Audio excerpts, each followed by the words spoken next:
Trump's made a pretty bold, clear statement about Iran finally, and a tweet or a truth on the Truth Social interwebs, social media website. Iran should have signed the deal. I told them to sign. What a shame.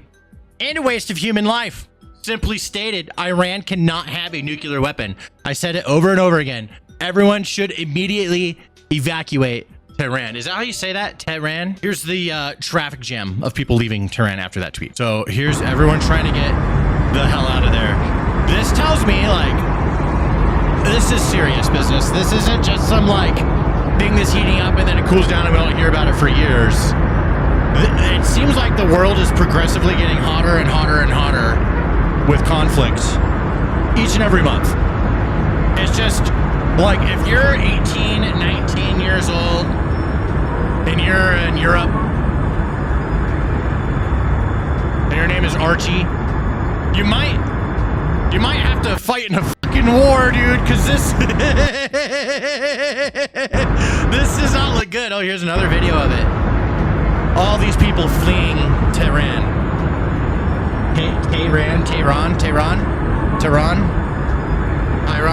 Iran. Yeah, you know what? If I was there, I would get the hell out of there too. I think that things are actually, like, seriously heating up because Iran and Israel continue to bomb the shit out of each other. The president of the United States has now made his position very clear, or I guess not necessarily the position, but it sounds like what's happening is that Trump has been trying to work something out with Iran, and the time has run out. They had 60 days to make a nuclear deal. They didn't do it. At 61 days, Israel starts bombing. It sounds kind of coordinated. And now Trump's saying, hey, should have made the deal. Now there's no deal. Now you're fucked up. Trump is basically saying, I meant what I fucking said. It's now 61 days. Fuck you guys. You know, should have taken the deal. The next time he says you have 60 fucking days, they'll listen. Sounds like some mafia shit. You know, he's very mafia with this stuff. So that's my kind of take on that. But everyone is leaving. During a newscast earlier today, Iranian, like, propaganda news. Check this out. Look what happened. Listen for something really loud of the boom variety. آنچه که ملاحظه کردید، صدایی که شنیدید، فضای غبارآلوده استودیو.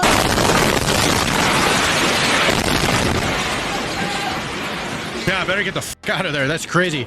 I wonder how many privileges she gets as a female spreading all the propaganda on the news. You know what I'm saying? Like, does she get extra, like, outside time? You know, like what are the extra privileges she's getting for spreading all that? But no, not fucking around. Yep. They're getting bombed by Israel. Here's some more damage from the Israeli strikes. They still continue to strike each day. We're going to have another round tonight, most likely. A lot of damage here. Here's a video of some buildings on fire. Nobody putting it out. There's no resources to. This is Iran being bombed here. This is a video that came out from the IDF saying that they bombed Iran's, and here's a video of it. But then Iran said those were decoy jets that were made of wood. So, and then a lot of the media started rolling with that. But you know how it goes, right? Like, Iran's not always honest. Israel's not always honest. There's issues, you know what I'm saying? So, I think that, you know, it's hard to believe the media, hard to believe which country is telling the truth, you know what I'm saying? But yeah, and that's one of the things I wanted to talk about today is, like, a lot of this footage, like, what if this is from, like, some previous conflict? There's been so much. What if this is from, like, years ago?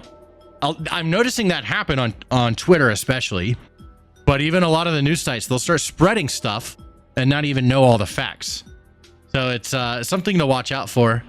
Here is a video. Now, after some strikes on Israel, actually, so here's Iran shooting missiles into Tel Aviv, and Israel said that they were expecting 5,000 deaths from their preemptive strike on Iran. So that means they're willing to spend 5,000 civilian lives from their own population in order to do this war, right? That's pretty gnarly. But thankfully, a whole lot less people than they expected have been killed from Iran's strikes. There's some more strikes here. Like here's a hypersonic missile striking into Tel Aviv. That is crazy fast. That is crazy fast. Wild. Let me full screen that. Crazy fast, bro. Here's a footage from a Kick streamer that is doing some good clip farming with her Israeli bombs. Oh my god. Oh my god. Oh my god. I just saw two things shoot through the sky there. Take a shot every. I just saw two things. Take a shot every time she repeats something that she's already said. Did you hear that?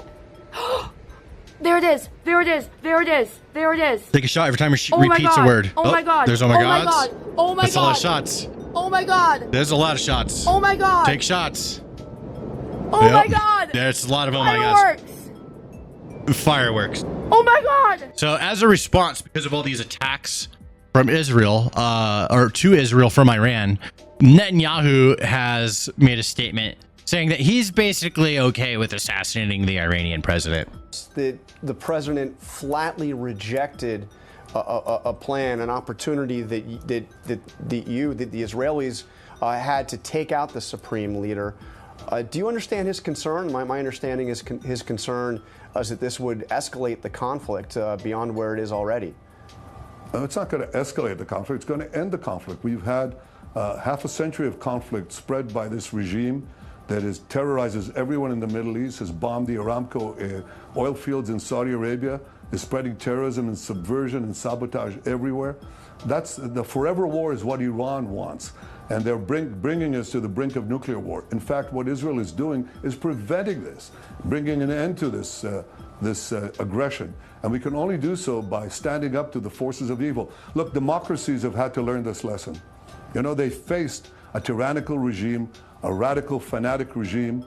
For 40 years, I've been saying, actually 3 years after the establishment of this radical Islamist Ayatollah regime in Tehran, I said that the greatest danger, not only to the survival of my country, but to the peace of the world, is Iran's pursuit of nuclear weapons. And they are on the brink of achieving that. So I agree with that. I think that, I'm a big believer that if Iran has nukes, they would use them. And like, they don't give a shit what the rest of the world thinks. They don't care about the consequences of using them because they're willing to die, which means that they're willing to take the whole world with them because they're so crazy. I believe that. I could be wrong. I could be misinformed. But based off of all the experiences that I've had looking into Iran, I don't know if Israel bombing Iran is the solution or if that's just another path to nukes being used at some point. Does that accelerate a nuke? The moment a nuke drops, the world will now, everything that you thought the future was going to be is now going to be completely different. The moment a nuke drops. Whether or not we survive that is, up in the air. But like, let's say we do, the whole world will be different. Just like the world completely changed after Hiroshima. The whole world changed. Like all these countries having nukes completely changed the dynamics. But now the world will have in history that after so many years, a nuke was dropped. That's going to change everything. So that's why I feel, I don't know what the answer is, but I feel that Iran should not be allowed to have nukes. I agree. That sounds like a bad idea. They're going to fucking use that shit. So imagine what they're doing now without nuclear weapons. Chanting death to America without nuclear weapons. Imagine what will happen. Yeah, death to America, and they have nukes. They chant death to America. Like they are brainwashed. If they had nuclear weapons and the ICBMs, the intercontinental ballistic missiles, to deliver it to every place on Earth, we're preventing the most terrific war imaginable, and we're bringing peace to the Middle East. And I believe that after our action, we're going to be able to bring the Middle East to new heights that nobody even imagined. You know, make the Middle East great again, make it truly great. So that's what he had to say about that. Tel Aviv continues to get strikes.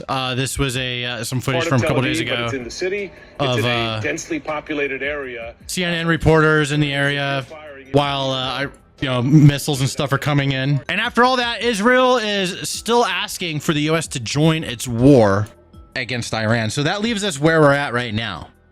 Now, there's been previous wars where the U.S. was apprehensive and said no. We said no to a war in the past, but then joined later. So maybe we're saying no now, and maybe something happens.